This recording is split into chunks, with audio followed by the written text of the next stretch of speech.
calling someone Alzheimer's is like saying late stage cancer, metastatic cancer, because it's a very late stage of this process that's been going on typically for 20 years. Welcome to the Doctor's Pharmacy. I'm Dr. Mark Hyman, and that's pharmacy with an F, F-A-R-M-A-C-Y, a place for conversations that matter. And if you have a brain, you better listen to this podcast because it's going to matter to you, because it's about how do we prevent and even reverse the worst condition that afflicts humanity, which is Alzheimer's and dementia and neurodegenerative disease. In other words, our brains are facing an onslaught of insults that are treatable, that can literally reverse and even prevent diseases like Alzheimer's and Parkinson's, which sounds kind of crazy because everything we've done hasn't worked. And today our guest is an extraordinary doctor, a friend of mine, a pioneer in the field of neurodegeneration, who's broken ground that few have treaded on. And it's none other than Dr. Dale Bredesen, who you may remember from our previous podcast where we discussed his book, The End of Alzheimer's. His latest book is called The End of Alzheimer's Program, which is a much more robust programmatic insight into how to actually use the protocol that he uses with his patients that I use, and how we can tailor it to anybody at any age, at any part of the journey along protecting your brain or fixing your brain.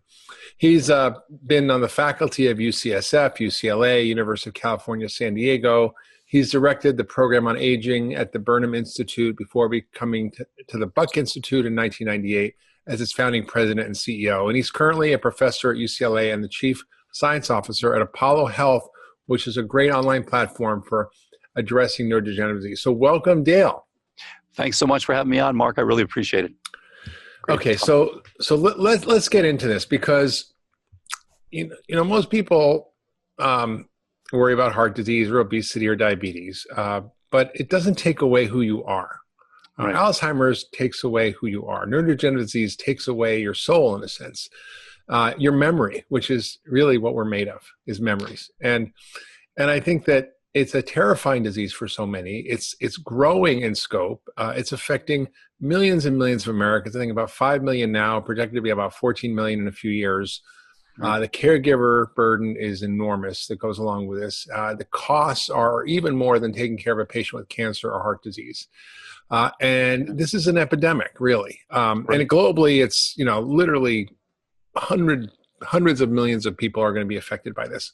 Now, you've been on the forefront of Alzheimer's research, and you've seen amazing results in helping people prevent dementia through various protocols that are based on functional medicine. And your wife is a functional medicine doctor, and introduced you this many years ago. And you often tell the story of how you came across my book, The Ultra Mind Solution, which I wrote about 12 years ago, that mapped out how we can start to think about treating the system, not just the brain itself.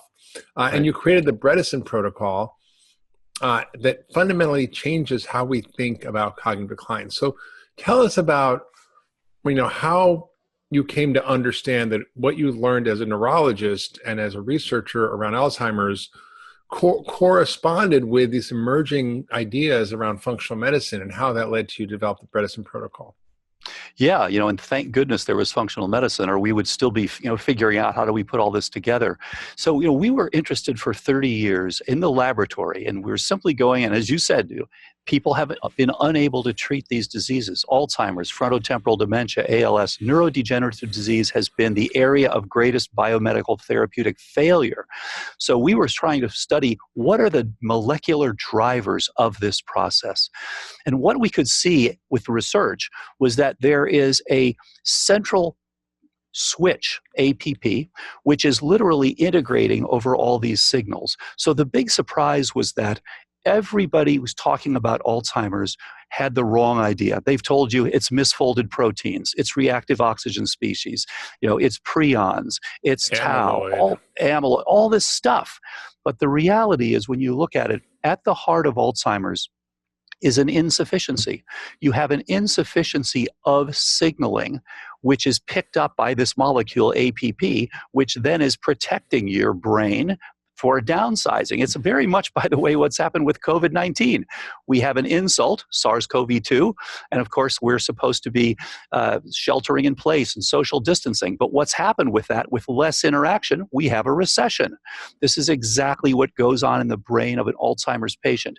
You have insults, and these are everything from herpes simplex type 1, P. gingivalis from your mouth, various molds from your sinuses, leaky gut, as you know, on and on and on. Mm-hmm. Dozens and dozens of these things. And these insults trigger your brain to say, okay, I need to downsize. I need to shelter in place, literally. And it produces something that is an antimicrobial, which is the amyloid. So as long as you don't find those things and correct them, you're going to keep downsizing until you can't dress yourself, you can't speak. And unfortunately, when you go in to see some doctor, an expert in Alzheimer's, they don't look for those things. And this is a critical piece. So what we studied was, what is the fundamental nature of this problem? And the nature of it, it is an insufficiency in the network that mediates plasticity. And so what happens? You lose that plasticity and you start downsizing, just as you see with COVID-19. What is plasticity? Right. So plasticity is the ability to change, from plastikos in the Greek, something that is moldable. So the ability to mold your brain, to add new thoughts, to add new memories. This is exactly what is lost in this disease, because that is the network that is now downsized. It's basically saying, okay, Mark, can you live with a fewer synapses so that we can fight these things? You're going to use your resources now to fight the various pathogens or toxins or changes in insulin sensitivity and things like that. But you're going to have to live with a smaller function, basically, just as we are stuck with the recession here in the United States right now. Yeah, so your neuroplasticity is essentially all the networks that tie everything together in your brain, all the connections between the cells, all the messaging, all the new wiring that helps you learn and grow. That diminishes with all these insults that cause your brain to, as you say, downsize. Yeah, it is protecting itself. And what we've always learned is that once you go down, you're not going back up. That once you lose your memory, it ain't coming back. And that the best we can do is maybe slow it down.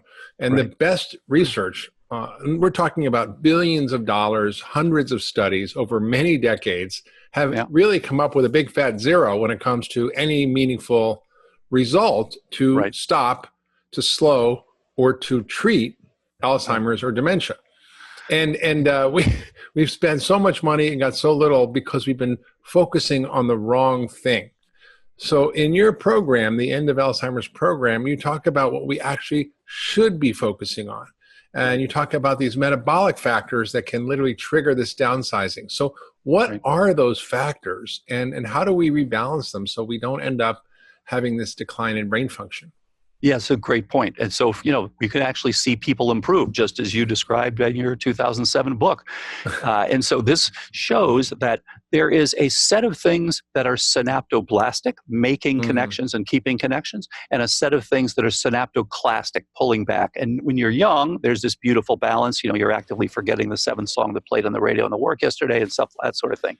But then what happens with everybody with Alzheimer's? Too high on the synaptoclastic, too low on the synaptoblastic side. So what are the things that are synaptoblastic? Well, step one, there is an energy gap. This turns out to be one of the most important parts about the Alzheimer's brain.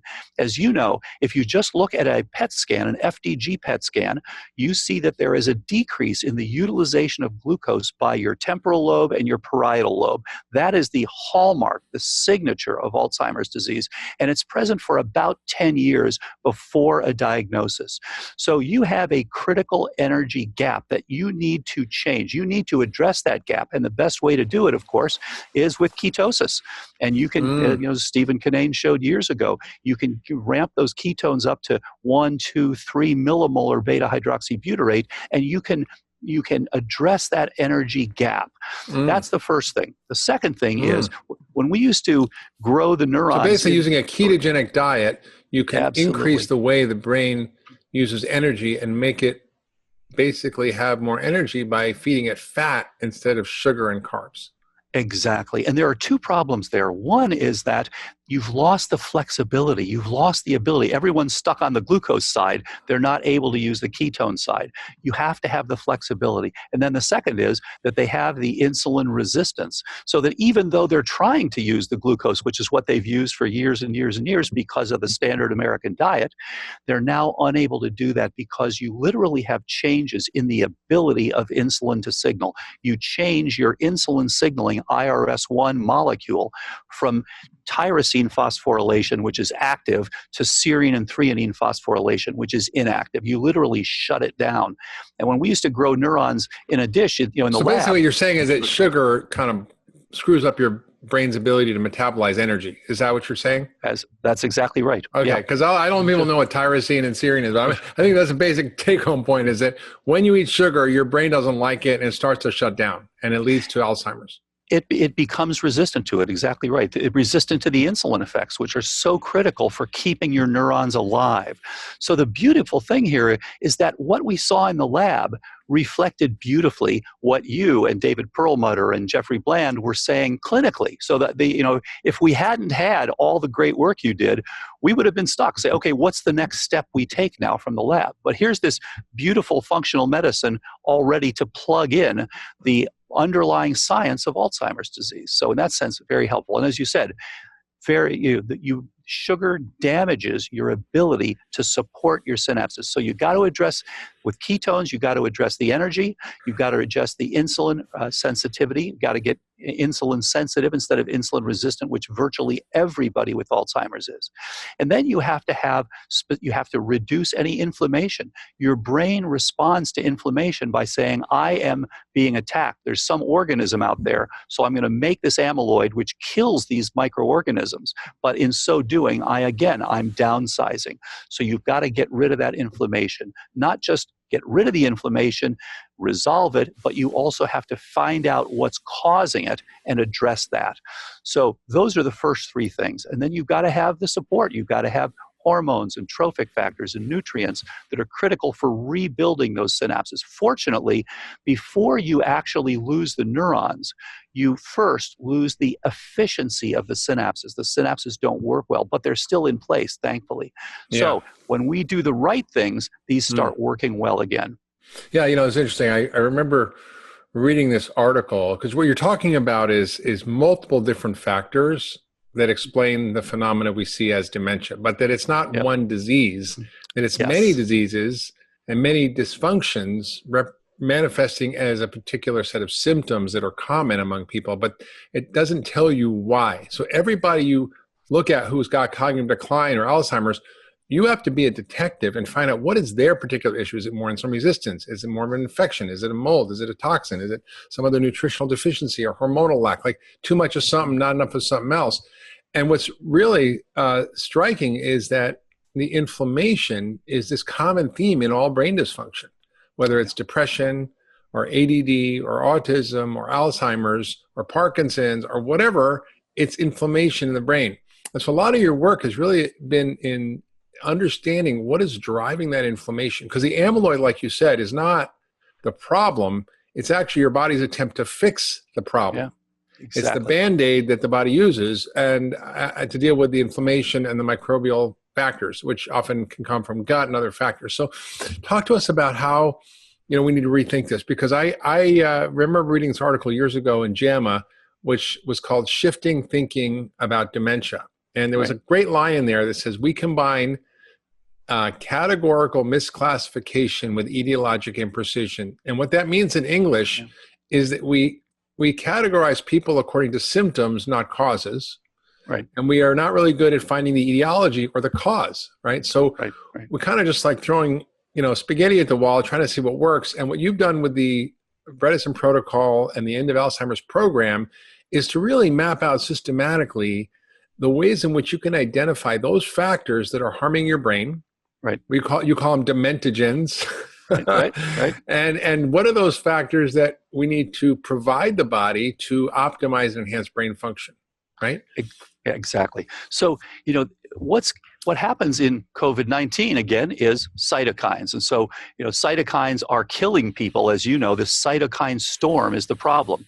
Well, part of the inflammatory cascade, part of your innate immune system activation is amyloid. So we have to quit thinking of amyloid as the cause of Alzheimer's. Amyloid is just like cytokine storm, except it's longer. Of course, COVID-19 has compressed all the things that go wrong in Alzheimer's into 2 weeks instead of 20 years. But it's the same idea. As long as you have something that is saying, hey, something's wrong with your brain, you are going to continue to make that amyloid. That's part of the response. So you're absolutely right. You have to determine what these factors are. And there are often biotoxins or organic toxins or metallotoxins. Air pollution, of course, has turned out to be a big one. So all of these critical things, and then various pathogens, and there are several of these chronic pathogens, from Babesia to Bartonella to Borrelia to various mold species to herpes simplex type 1 to HHV6A. These are all chronic pathogens, and typically, as you know, we don't know that we have them. So as you said, this is interesting to me that we used to talk about people dying of fever. In the 1600s, people died of fever all the time. And so now people talk about people dying of Alzheimer's. It's no different than fever. You shouldn't have a period after fever, and fever due to what? And you shouldn't put a period after Alzheimer's. Alzheimer's due to what? That's the critical piece. And so the doctors have always put the period. They say, you have Alzheimer's. But we need to know why for each person. And it's not one thing. It's not like tuberculosis. It's always the tubercle bacillus. Right. All these different things. So it is a systems disease. That's the point. Yeah, it's so true. I think in neurology, there's a famous joke that you see the doctor, and it's basically diagnose and adios. Here's the name for the condition you have, and there's not much we can do about it. Goodbye. Get your life in order. Yeah. And that makes me crazy because, over 25 years of doing this and working with people's brains, I wrote about this 12 years ago, and I've seen more and more since then of how we can really impact these patients. I mean, I saw a patient who had dementia. She had Lewy body dementia, which is sort of combo of Alzheimer's and Parkinson's. She couldn't walk. She was in a wheelchair. She had real cognitive issues. She was trying to run her business. She couldn't function anymore. And we essentially did this detective work that you're talking about, using the approach that's described in the End of Alzheimer's program in the Bredesen Protocol. And we found she had tremendous gut issues, tremendous overgrowth of bacteria and yeast in her gut, massive nutritional deficiencies. She was diabetic, poorly controlled. Her thyroid wasn't working. She was postmenopausal and had all these various issues. And we simply corrected those things that we found. And she came back incredibly, and her energy came back, her cognitive function came back. She was able to be in her business again. She was a relatively famous person, was able to record another album and write songs and write a book, where she'd been totally dysfunctional and non-functional before, and was able to even get up out of her wheelchair and start walking. So it's quite remarkable. And this was even over 80 years old. So no matter where you are in the spectrum, we see these remarkable changes that people just don't think are possible. And when you talk to traditional doctors about it, they kind of dismiss it. But there has been research on this. One of our colleagues, and you published a number of papers looking at these case studies, but one of our colleagues, Richard Isaacson, did an incredible study that looked at similar kind of personalized interventions, not even the full protocol, and saw that he could not only stop, but he could slow it, and he could also reverse some of the symptoms of cognitive decline. So can you talk a little bit more about what kind of approaches you do to looking at the factors that are going on, and maybe sort of list some of the key factors that you're finding that are common among these patients? Yeah, and I think the best way to do that is to talk about the subtypes. So what we described published back in 2015 is when you start to look at these, to do the very evaluation that you just talked about, then in fact what you find is that there are people, although there are multiple contributors, people tend to have specific subtypes. So type 1, inflammatory. These are people who have exposure. They may have leaky gut. They may have periodontitis. They may have metabolic syndrome. Lots of reasons that they have inflammation, and that's the critical driver. And you can literally follow the molecular pathway from NF-kappa B activation, part of the inflammatory pathway, to where it's producing the amyloid, which, as I mentioned, is part of the inflammatory pathway. So that's the type 1. And those people, you need to look for things like HSCRP, TNF alpha, things like that. And then you need to use resolvins to improve these. And then you need to identify where this is coming from and attack that. So getting, again, upstream is critical. Then there's type 2, which is atrophic. And these are the people where they have low vitamin D, pregnenolone, progesterone, estradiol, testosterone, on and on. The critical supports for this: nerve growth factor, brain-derived neurotrophic factor, B12, all these things. It takes, as you know, it takes a lot to keep a brain functional. You have over 500 trillion synapses in your head. You've got an amazing supercomputer inside your skull. So you've got to keep that supported and prevent it from downsizing. Again, this is a disease of insufficiency. And by the way, one of the most common things we're seeing now, nocturnal hypoxia. People don't realize it. The doctors don't check it. They say, oh, I don't snore. I don't need to look at this. And it turns out that when you actually look at it, you see that the oxygen has crept down during the night into the 80s, even into the 70s. We see people in the low 70s who don't realize that they have problems with oxygenation. So sleep apnea, you mean? Sleep apnea. It's often without sleep. That's the key. Some of the sleep apnea is the tip of the iceberg, but there's upper airway resistance syndrome as another one of these. And there are people who just don't get enough oxygen at night, even though they don't have full-blown sleep apnea.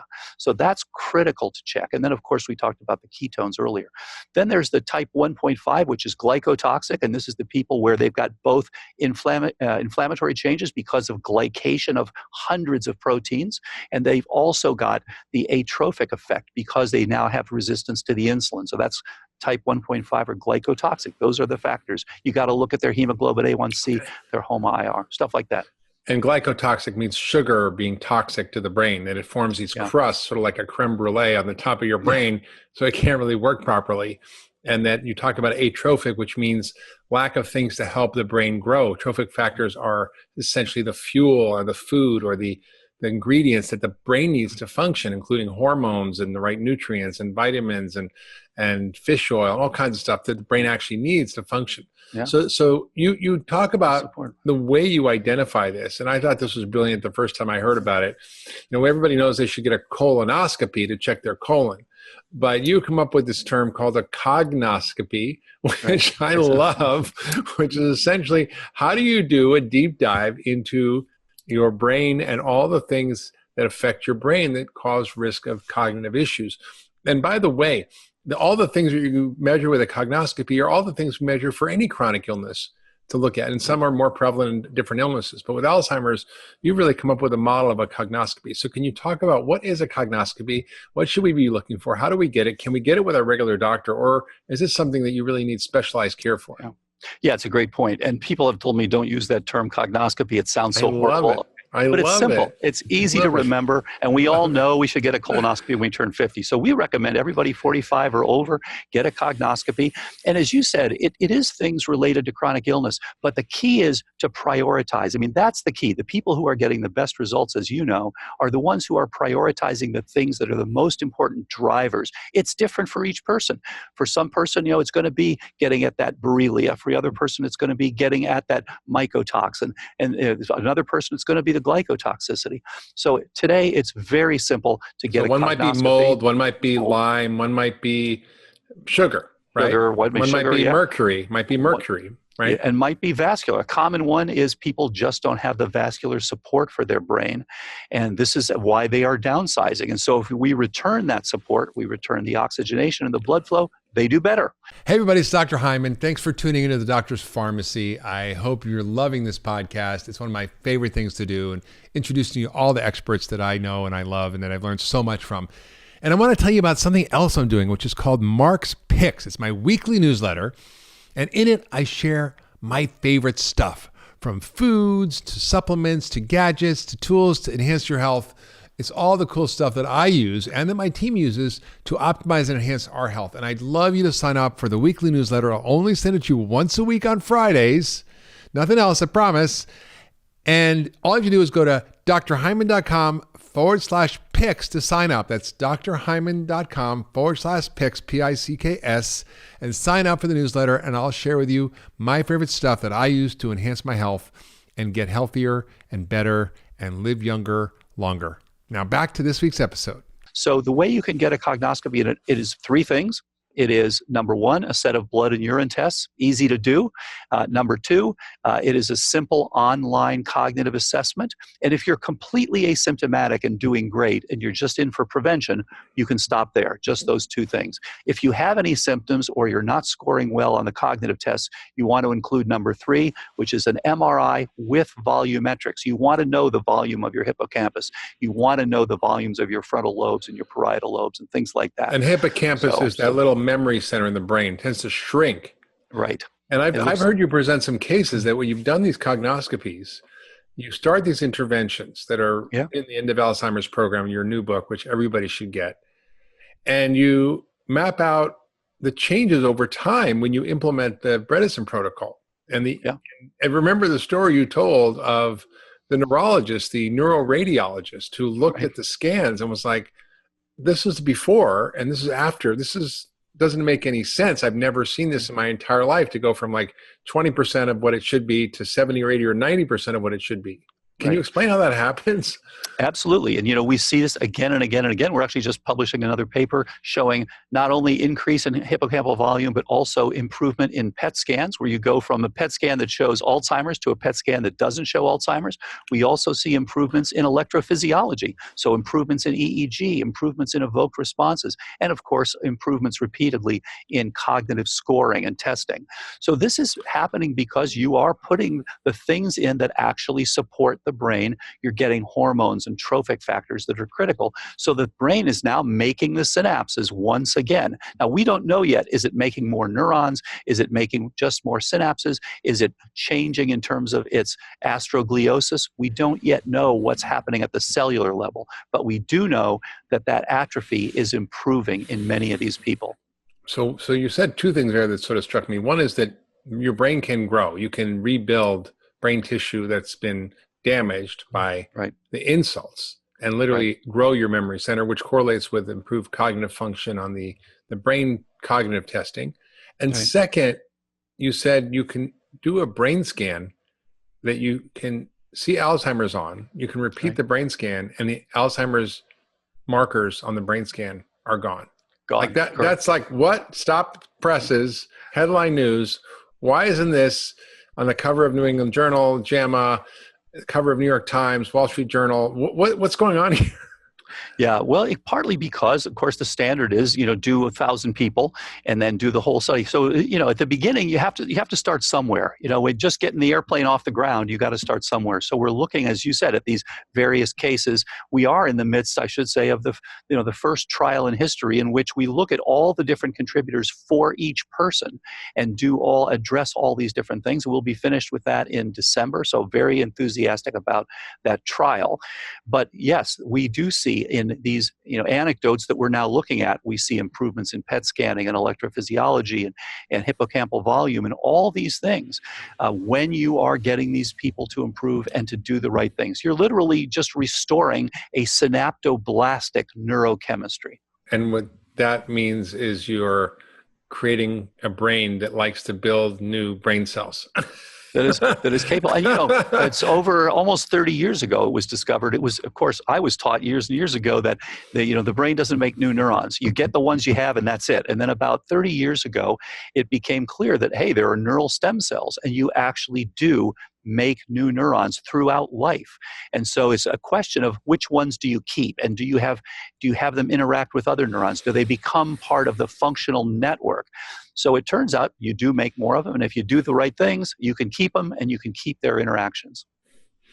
Now, one of the big topics that you cover is the microbiome, leaky gut, inflammation, Alzheimer's. And so most neurologists aren't saying, well, let me look at your digestive system. Let me look at your gut and seeing if there's inflammation there. And how does that connect to the brain? And we talked to a colleague of ours, Rudy Tanzi, who's been pioneering some of the work around finding microbes in the brain. We thought the brain was sterile. We thought the brain had a blood-brain barrier that prevented anything bad from getting in. Well, it turns out that barrier is only semi-permeable and that things can get in. And they can be even microbes. So can you talk about this amazing new research on the gut and the brain and the microbiome and how that impacts what we have to do with patients with Alzheimer's? And by the way, that patient that I had who had really had brain dysfunction, her main issue was her gut, and we fixed it up after decades of being constipated, needing enemas to go to the bathroom and laxatives and tons of bad bugs growing in there. It was just amazing what happened. We fixed all of that. Absolutely. And I think that, when a neurologist makes a diagnosis of Alzheimer's or pre-Alzheimer's, the best thing the neurologist can do is refer the patient to a functional medicine doctor to deal with all the things that are driving this problem. But of course, the neurologists have felt like, oh, this is our province. We have to give the drug and watch you go downhill, which is really unfortunate. I think that's going to change. So absolutely, the gut is a driver. And I think one of the most interesting studies that was done in the last couple of years was a group, they were actually studying rodents, but what they were doing was injecting Candida. And they wanted to see how long does the blood-brain barrier keep the Candida. They injected it into the blood vessels and asked, okay, what happens when it goes by the brain? How long can the brain keep it out? And the answer was it went in immediately. So there is, Candida, this is in a normal animal.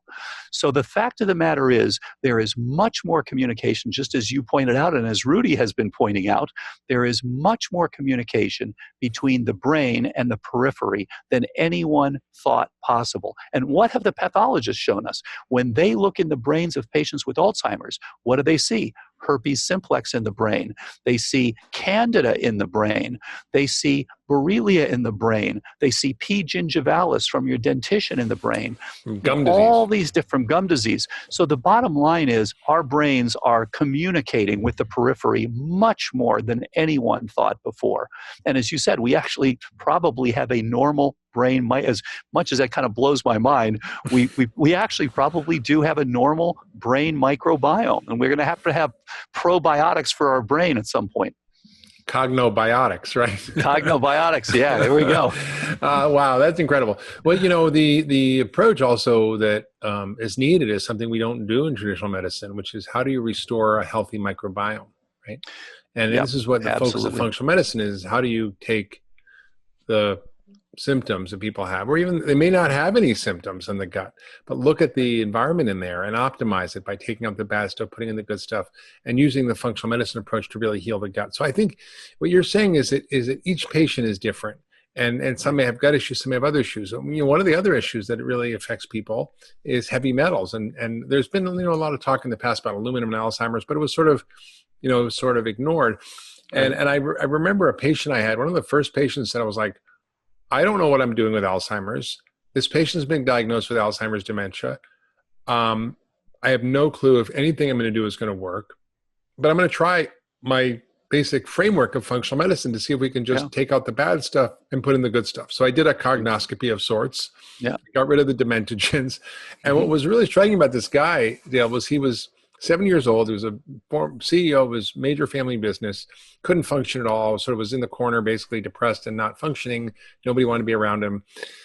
And he had pretty significant dementia. But when I looked at his story, he grew up in Pittsburgh, and he lived in Pittsburgh, and there's a steel plants there. And almost every patient of mine from Pittsburgh is mercury toxic because they put coal ash on the streets, they put it on the fields, gets in the food, it's in the air. And he had a mouthful of fillings. And normally when you do a challenge test for mercury with a patient in functional medicine, you see a level of 20 or 50. That's like, you worry about that. That's high. 100, I've had maybe 20 in my whole life of doing maybe 10 to 20,000 tests. His was 350. I'd never seen anything like that. I had one other patient, I think I had 400, but almost nobody like that. And I got rid of his fillings. We detoxed him from the mercury. He also had all these genes like ApoE4. He had methylation gene problems that has to do with the vitamins. He had genes that affect insulin resistance. He had years of gut issues. He'd had irritable bowel for decades and was on stelazine for his gut. And so he had all these issues that we treated. So we fixed his insulin and blood sugar. We fixed his gut. We fixed his B vitamins. We got rid of the mercury. And the guy literally came back like Rip Van Winkle from the dead. And it was the most striking thing I'd ever seen in my life. I was like, holy cow, like I just cured Alzheimer's. And I'm like, and this was like probably 15 years ago. And I'm like, what? And that was really began the process of me going, wait a minute, the brain is so fixable if we understand the insults, which you have mapped out so well in the End of Alzheimer's. And if we understand how to actually repair and heal the system. So talk about mercury and the metals and how these affect the brain, because this is not to say that everybody with Alzheimer's has heavy metals, so they don't. But I've had a number of patients that makes a huge difference when you deal with it. Yeah, but as you said, a certain number of them, that is the key piece. And here's the thing, I mentioned earlier, your brain makes amyloid when it is under attack by microbes because it's trying to kill the microbes. But interestingly, the gene itself that amyloid comes from, which is called amyloid precursor protein, is a gene that is responsive to metals. So there's literally a metal binding region on the RNA, this piece that's going to be making the protein. So it responds to mercury, it responds to copper, zinc, iron. So this thing is part of what's binding up those metals. So it actually binds up. So what happens is you can actually give mercury, and as you indicated, mercury is literally a cause of Alzheimer's. Not in everybody, but in a small group of people. Probably something like 3 to 5% of all Alzheimer's patients, which still is a lot of them. There are going to be 45 million people with it who are the currently living Americans. 45 million of us will develop Alzheimer's during our lifetimes. 5% is a couple of million of people have metal issues. Exactly. This is a big problem. So this is why, as you said, you want to check this on everybody, because if that's one of the contributors, you need to deal with it. And when you do, they do better. And it increases the production of the amyloid. And it both, interestingly, it induces the amyloid and it induces the tau as well. So it is a great way. If you want to give yourself Alzheimer's, take some mercury.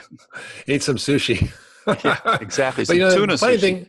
The funny thing is, that not everybody accumulates the mercury, and a lot has to do with genetic variation. I personally had mercury toxicity, and I had cognitive dysfunction. I felt like I had dementia. Really, I did. My level wasn't 350; it was 187, which is bad enough. Still, yeah, and it's still bad enough. And so I understand from a personal point of view what this does, and it's one of the most potent toxins on the planet, probably second only to plutonium. It is the most potent neurotoxin, and it's unconscionable to me that we don't, as a profession, really think about the role of toxins. We check the blood levels, but that doesn't really reflect the total body burden of these metals. And so there are ways through functional medicine and the approach you're talking about to really do this. Let's talk about the next topic, which is, hormones. And I think, I've seen some really interesting responses to hormones around thyroid, sex hormones. This is what we call a trophic factor. So it's not something that's hurting you, it's something that you're lacking, that your brain needs to function. So talk about some of the big hormonal findings and what you're seeing with these patients. Yeah, and there's some elegant work published out of the Mayo Clinic a number of years ago where they simply looked at women who had oophorectomies for whatever reason. Take their ovaries out. I'd say take their ovaries out. Moved it up the ovaries, right, at the age of 40 or younger, who did not get BHRT versus one who did not get hormone replacement versus those who did get hormone replacement. And even though the hormone replacement has been imperfect for many of these, there was a striking difference. The ones who did not get the hormone replacement had a more than doubling of the risk for developing Alzheimer's, even though the Alzheimer's wasn't diagnosed till years later. Wow. Goes perfectly with the science that we talked about earlier. This APP is looking for support, and when it does not get that support, it's flipping over to the synaptoclastic. It's saying, we can't support this brain. And it goes beyond just estradiol to progesterone and pregnenolone and testosterone and vitamin D and all these things. Thyroid hormone as well. These are all critical. And so repeatedly, people have come upon the fact that you're getting this at the time often when you're losing those hormones or down the road from this. And we see a lot of people now, something I never saw when I was training, people who are in their 50s, women who are going through menopause or perimenopause, who have their first symptoms at that time. So for a number of reasons, it's huge. Not only the support side, but also, as Dr. Chris Shade has pointed out, progesterone is one of the most critical parts for your detoxification apparatus. So when you now get this relative lowering of so-called relative estradiol excess or estrogen excess, this is because you've lost both, but you've lost the progesterone to a greater extent. You are at increased risk for toxin-related Alzheimer's disease, and you're now getting this synaptoclastic burst. You are re-releasing these toxins, including mercury, that you have sequestered for so many years. So by multiple mechanisms, having too low a support from your hormones is a critical risk factor for cognitive decline. Yeah, and there is controversy about hormone replacement, particularly around cancer. Do you worry about that? Do, absolutely. And so I think it's critical to have people see experts in this area, Dr. Anne Hathaway, Dr. Prudence Hall, and many people who are BHRT experts who look at, when's the best time to do this, what are the best doses, where, when, if you, can you improve, can you get the better outcome than this worry? And yeah, there is a worry about cancer, although some of the studies have actually shown reduced, with the appropriate use of estrogen and progesterone, reduced likelihood of cancer. So you really want to stack those against each other. And there's very personalized approaches to this depending on your genetics or family history, what actually is going on with you, what your biology is, and actually helping women to personalize the treatment using the biological hormone replacement, not actually the kind that comes from horse urine, which is what a lot of the studies were done. So we don't even have big studies on the good stuff. All right, let's talk about nutrition. We're going to talk about diet in a little bit, but I want to talk about the widespread nutritional deficiencies that you're seeing and how those play a role in the brain and cognitive decline, and what are the most important nutrients we need to be focusing on. Yeah, it's amazing to me because we've got so many things working against us. And obviously you've written probably more on this than anyone, looking at the critical nature of nutrients for your health, looking at all, changing the world one bite at a time and all these fantastic things that you've done. And this fits, again, it just fits perfectly with the science that we've studied over the years. And so, Paul Clayton from Oxford has pointed out that we don't even have the nutrients in the soils that people had 100 years ago, 200 years ago, when we were thinking, these people, wow, they didn't know what they were doing. They were doing much better than we are because they actually, he's pointing out that, Henry VIII had better nutrition than we do. Of course, he ended up being obese and had problems with arthritis and things. But the key is that they actually had better soil. So we've got essentially a triple whammy. Number one, we have poor soils, and therefore we have poor overall nutrition. Number two, we're eating food that's way too high in sugar, obviously, and way too high in processed foods, all these issues. So we're eating stuff that's toxic. And then number three, we're not getting nearly enough fiber, nearly enough phytonutrients. So we have this system. It's as if you took your car out and you're trying to drive this car that needs appropriate fuel, and you're putting stuff in that is very low octane. It's just sputtering, it's spluttering, it's having trouble getting out of the block. It's just, you might go a little way, and that's what we're all dealing with every day. So if you crappy fuel. Crappy fuel. You optimize those things. You get people into some ketosis. You get them appropriate fiber for detox and for their microbiome. You get them appropriate low-carb diet. You get the appropriate phytonutrients. And by the way, one of the most common deficiencies, choline. As you know, choline is needed to make acetylcholine, which is a critical neurotransmitter for memory and is reduced in people with Alzheimer's. And I've checked myself on a chronometer, and I realize I'm not getting enough choline in my diet. We should be getting around 550 milligrams or so of choline each day. Which most you get of from us where? aren't. Eggs and you get sardines. It from eggs and from sardines, from liver, obviously, organ meats, things like that, from oysters, things like that, a number of vegetables as well. Or you can, if you're not getting it from there, take some citicoline. This is why Professor Wertman from MIT found that citicoline is so helpful for synapse formation. Yeah. So, lots of ways to get choline, but please make sure that you get enough. So all of these things are critical. So what besides choline is so important for the brain? Nutrient. What nutrients? Take flavonols. Flavonols and flavonoids, those alone, study that just came out showing that over thousands of people, those who were in the highest quartile of flavonols had a much lower dementia risk than those who were in the lowest quartile of flavonols. So things like strawberries and things like grapes and things like that, all helpful to give you the flavonols, and then the flavonoids, things like blueberries and things like that, all critical. So those are like 25,000 different phytochemicals in plant foods. And flavonols and flavonoids are part of those. And so eating a rainbow-colored diet where half your plate is vegetables is a simple take-home to protect your brain and pretty much everything else that could go wrong with you. So we've got choline, we've got flavonoids and phytonutrients. What other major nutrients are an issue? Well, the minerals. So the key ones that almost all of us are deficient, as you know, in zinc. And zinc has become a huge issue because of COVID-19. So many of the people who are deficient in zinc are reduced and have an increased poor outcome, increased risk for having a poor outcome from COVID-19. So zinc, magnesium, iodine, potassium. Those are the big four that most of us are deficient in. And then, of course, vitamin D. As you know, the study that just came out about 10 days ago showing if you take the people who are low in vitamin D, they have a much worse outcome in COVID-19 than the people who have sufficient vitamin D. And of course, Alzheimer's is no different. The same thing you see. People who are low in vitamin D, more likely to get Alzheimer's, people who are sufficient vitamin D. And of course, same thing in multiple sclerosis. High vitamin D associated with better outcomes. So as you said, it's multiple diseases that all depend on these critical factors. Some of the most important things I found are B vitamins. I once had a patient who was about 80-something years old. She was on multiple boards, very successful woman, but was noticing depression and really severe cognitive decline, had been diagnosed with MCI or pre-dementia, told to get her affairs in order. She came to see me, and I'm like, checked her levels and found she had a really high level of something called methylmalonic acid and homocysteine, which are things that most doctors don't check, but reflect your status of B12, which is methylmalonic acid, and homocysteine, which is the folate, and even B6. So I basically gave her B12 shots, high doses of methylfolate, which is a particular kind, saw she had some genes that made her need a special kind of folate.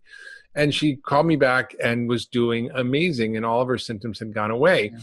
And then a few years later, maybe 4 or 5 years later, she called me up, and I thought, oh, I saw in my schedule, I'm like, maybe she's not doing well, or she's declining. I kind of worry about her a little bit. And she's like, Dr. Hyman, I'm going trekking in Bhutan, and I want to know what I should do to prepare and what I should be taking with me. So I was like, okay. And I think, sometimes it's that simple, but it's not always that simple. But I think understanding the role of nutrients and nutritional deficiencies is huge. It's far more common than we think. You can't get everything you need from food. I think a lot of the reason the studies on vitamins have failed in large trials, whether it's for cancer or heart disease, is because they're not dealing with the whole system. They're just like, if you're eating, donuts all day, you can take all the fish oil or vitamin D you want. It's not going to do anything to fix your risk of heart disease, right? So you have to look at everything together. So, absolutely. So let's talk about this concept you talked about called KetoFlex. We've touched on it a number of times, but what is the diet that's best for your brain? And what is the diet that's best for your brain if you actually have Alzheimer's? Yeah, great point. So let me preface this by saying I know far less about nutrition than you do. So, I'm talking to someone who's an expert here. I'm looking at the neurochemistry. So I'm interested in, synapses, how they're made, how do you keep them? And so this is KetoFlex 12.3 is nothing more than what's the thing we can use to drive your biochemistry toward an optimal biochemistry for making and keeping synapses. And so what do you need? You need to have ketosis. You need to have all the nutrients we were just talking about for support. You need to have high fiber because you need to help yourself detox. You need to improve your microbiome, all those sorts of things. You need to have appropriate probiotics to support your microbiome. And you need to have fasting periods for autophagy, fasting periods for helping you to get into ketosis, fasting periods for all the great things that fasting does, even in things like lowering your blood pressure. Hypertension is another big risk factor for Alzheimer's. So if you put all that biochemistry together and you mix it up in a blender and you say, what's the diet? We named it KetoFlex 12.3. It's ketotic. It's mildly ketotic. It's plant-rich. This is not a bacon-related ketogenic diet. This is a plant-rich, high good fats, intermediate proteins, low carb, and no simple carbs. It is flexitarian, and I realize flexitarian means you have to eat some meat and fish. It's really more about flexibility. You want to be a vegetarian? No problem. Make sure to check your homocysteine and your vitamin D and things like that, but fine. If you want to have some meat, have some fish. It's hard to be, I think, keto if you're not eating animal protein. I mean, you can do it as a vegan or vegetarian, but it's harder because it's hard to reduce the carbohydrate load because you need the protein from beans and grains and things like that. So how do you do that with those patients? Yeah, that's a great point. And so, again, because getting into ketosis is so critical for supporting brain energetics. We tell them, just start by taking some exogenous ketones. Do it for a couple of months, no problem, because we need to get that energy up. After So taking that, it as a supplement. Exactly. Then you can get yourself into endogenous ketosis. And we do that by increasing the fat consumption and all the appropriate oils and the nuts and the seeds and all the things you've written about that are excellent sources of good dietary fats. And then if they can't get into enough ketosis, okay, we can supplement that a little bit to get them where they need to be. So that's the flex part. And then 12-3 is 12 hours as a minimum. And if you're ApoE4 positive, you should really make it 14 to 16 hours of a fast between when you finish your dinner, when you start your breakfast, brunch, or lunch. And then the 3 is for 3 hours before you go to bed. You don't want to be eating right before bed because it'll spike your insulin, reduce your growth hormone and your melatonin, and so forth and so on. So this is why KetoFlex 12-3 is essentially our attempt to take the neurochemistry of synaptogenesis and to put it into a diet. It's so incredible. So you're saying you don't have to be keto if you're not having Alzheimer's for prevention. This is more for treating a patient, right? It's a great point, and this is one of the things that we've been arguing about lately. If you're just there for prevention, do you want to get yourself into ketosis?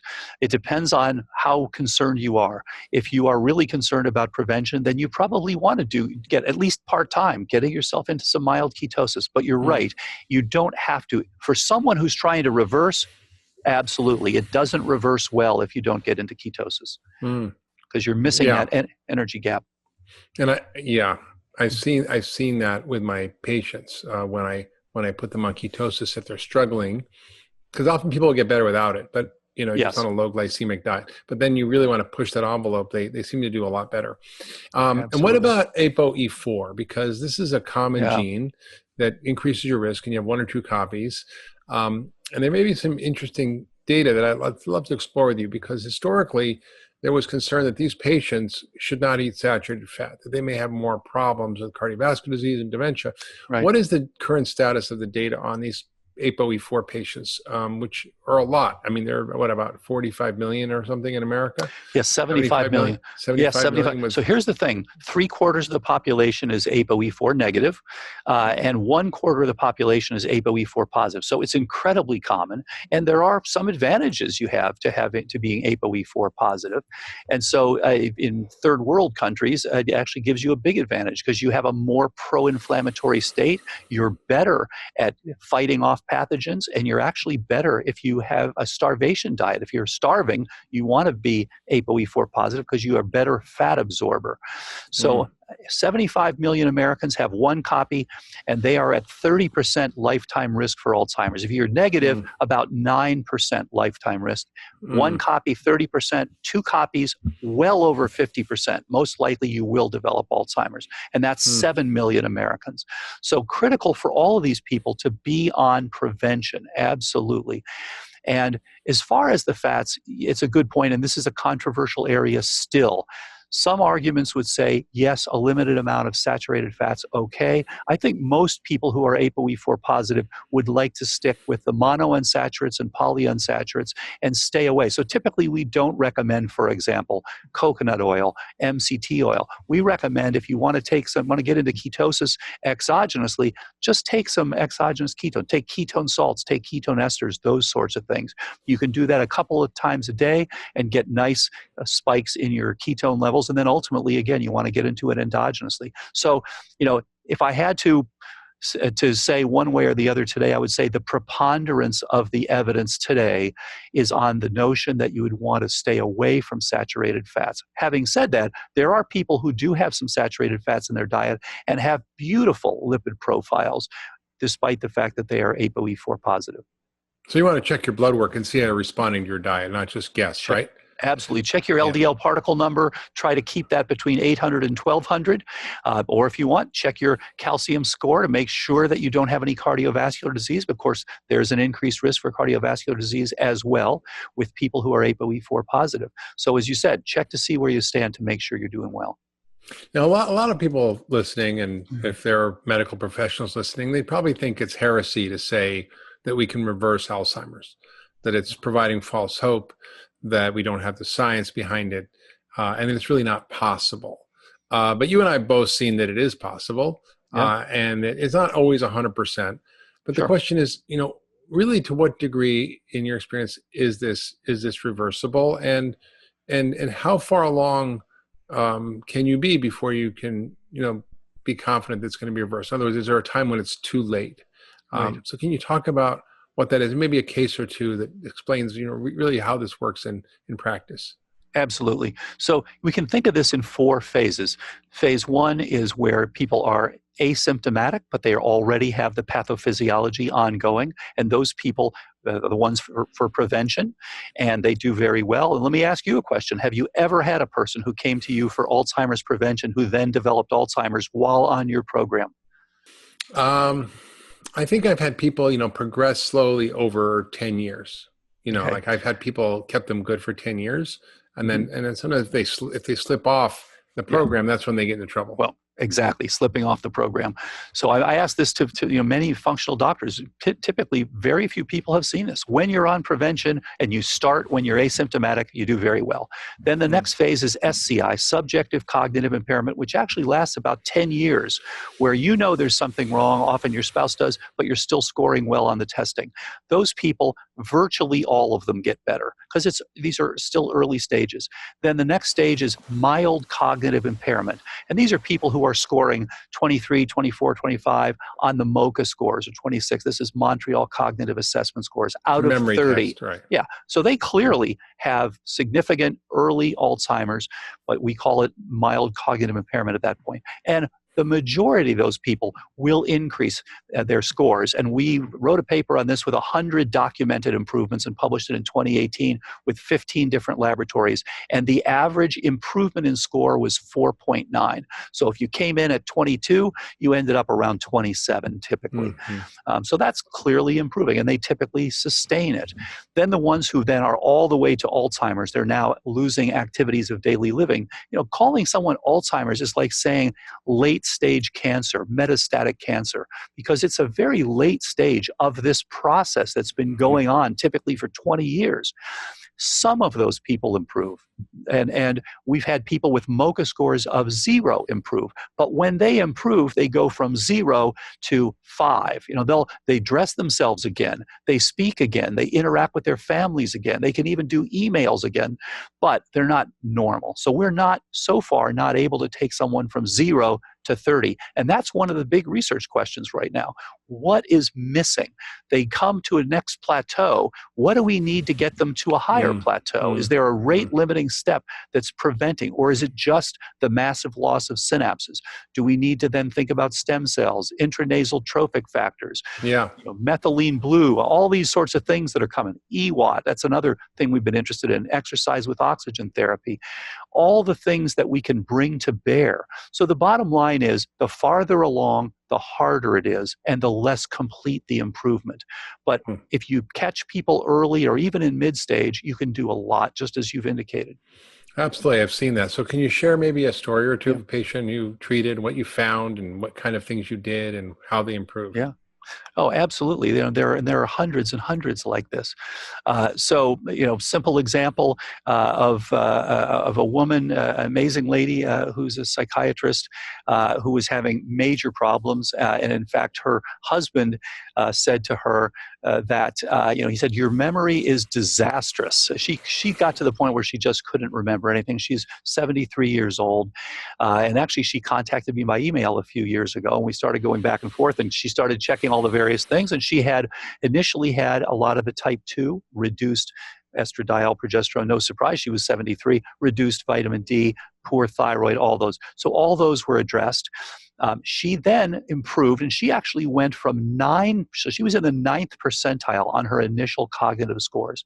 She's now at the 97th percentile on her cognitive score. So she just dramatic. She got very, as you've seen yourself, people get into this, and she started doing this game called Elevate, as well as Brain HQ. These are brain training programs, and she just got into this stuff and started working it. She started dealing with all these brain things. exercises. Brain exercises, and then interestingly, she optimized optimized her various nutrients. And then it turned out, said, wait a minute, we haven't checked all the pathogens here. She ended up having Ehrlichia. She was from the New York area, and she ended up having exposure because of a tick bite. When that was treated, she continued to improve, and she's just done well. Now, interestingly, she had not only improvement in her MRI hippocampal volume, she also had a PET scan. Her first PET scan was diagnosed as looks like early Alzheimer's. Her latest PET scan looks like no Alzheimer's. Wow. So she actually improved her PET scan, improved her MRI, improved her cognitive scores. And as she said, her significant other said to her, you went from disastrous to just plain lousy, and then from just plain lousy to normal. And so she goes out and plays golf with her friends, and they can't cheat it. They can't cheat her anymore. She knows how many strokes they've taken. Incredible. And what did her neurologist say? Interestingly, her neurologist said, in fact, she went in, she said to me that she went in there and there were all these people. She said it was a very depressing, kind of typical neurologist's office. Everything's bad. And she said he came out and he was so excited because he saw how much better she was doing. And he started saying to her, what have you been doing? This is incredible. And we hear this a lot. People will come out and say, whatever you're doing, keep doing it because something is working here. Well, this is really exciting. What is on the horizon in terms of the research you're doing? Because clearly you and I have had experiences. We're seeing this over and over. Our colleagues who are doing this in functional medicine are seeing these results, but it's still pretty much dismissed by most traditional neurologists and Alzheimer's researchers, and even all the Alzheimer's funding isn't going toward this. So Absolutely. What is on the horizon that gives you hope around the research that we can show the data and begin to change the conversation? This is a great point because we really do have the opportunity now to reduce the global burden of dementia dramatically. And, people wiped out things like polio and smallpox with vaccines, global programs. We need to have a global program to reduce the burden of dementia around the world by doing these correct things. And this is not magic. This is our complex organism that we're dealing with, and you have to look at the right things and do the right things to do that. Where the research is going is to take these same principles. What we're finding, of course, is that the supply is being exceeded by the demand in all of these diseases. So we have to increase the supply, reduce the demand, and there's a unique chemistry for each of these, for macular degeneration, for frontotemporal dementia, for ALS, for Lewy body disease, and on and on. And adjusting this sort of approach to each of these, we should be able, for the first time, to make improvements in all of these different neurodegenerative diseases. Yeah, I think it's true. And I'm excited. We really are at this forefront of an era when our rethinking of disease is going to provide the key that unlocks so many of our dilemmas in health. Everything from these neurodegenerative diseases to mood disorders to ADD and autism, and of course, even all the other chronic diseases. And so the approach of functional medicine provides a roadmap to really look at what's going on with any patient. So you talk about a cognoscopy. It's the same approach to look at whatever's going on with somebody. And what are the dementogens? And they're the same and similar things that cause all diseases. So it's not like there's 4,000 causes of disease. There's a short list of things that cause problems and a short list of things the body needs to actually heal and repair. And what you've done is lay that out so beautifully in the End of Alzheimer's program. It's called the First Protocol to Enhance Cognition and Reverse Decline at Any Age. And I really believe that if people get this book and they look at it carefully, it's going to provide insights, not just to the brain, because you're a neurologist, you're focused on the brain, but I see this from the context of chronic disease in general, to help really understand what's going on. And you've really mapped out what are these dementogens. It's things like our diet that's full of starch and sugar. It's our widespread nutritional deficiencies. It's things like heavy metals. It's infections like tick infections. It's toxins like mold toxins. It's microbiome issues in our gut. It's our oral health. It's all of these things that are driving these problems that are causing inflammation. And then at the same time, like, what are all those components that we need to be healthy? The right kind of diet, ketones and nutrients and hormones and probiotics and all the things we need to actually add to the body to create health. And you do this with any patient, their health is going to improve. And you particularly do it with a patient with cognitive issues at any age spectrum. And I wrote an article years ago, which I was very proud of because it was way before anybody was talking about this. But I think Alzheimer's and autism are often very similar diseases at different ends of the age spectrum. And if you look at the biology of what's going on with these patients, their amyloid and stuff is different, but their brains are both inflamed. They often have the same causes of the inflammation, and fixing them is often very similar.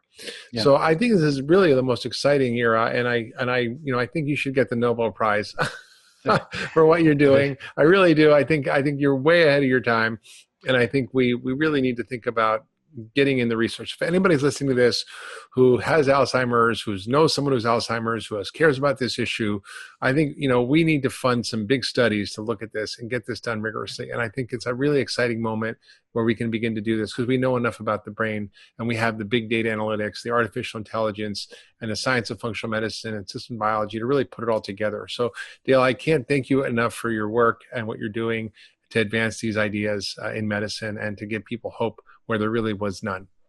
Thanks so much, Mark, and thanks for having me. And as you know, you and I are both on the same panel with Maria Shriver and a number of others to change the way we think about this. And the problem, of course, is that there's going to be pushback.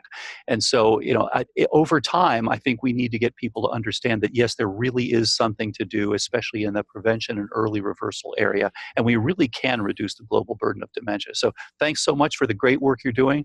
Thanks so much for having me on. I really appreciate it. Stay safe. Of course. And everybody should check out the End of Alzheimer's program, the first protocol to enhance cognition, reverse decline at any age. If you go to apollohealthco.com, you can learn more about the book, learn more about his program, learn more about how to actually learn about what you need to learn for your health and your family. It's just an incredible resource, and I hope everybody takes advantage of it. And if you love this podcast, please share with your friends and family on social media. Leave a comment, tell us about your story of how you've identified ways to help enhance your brain. And subscribe wherever you get your podcasts, and we'll see you next time on The Doctor's Pharmacy.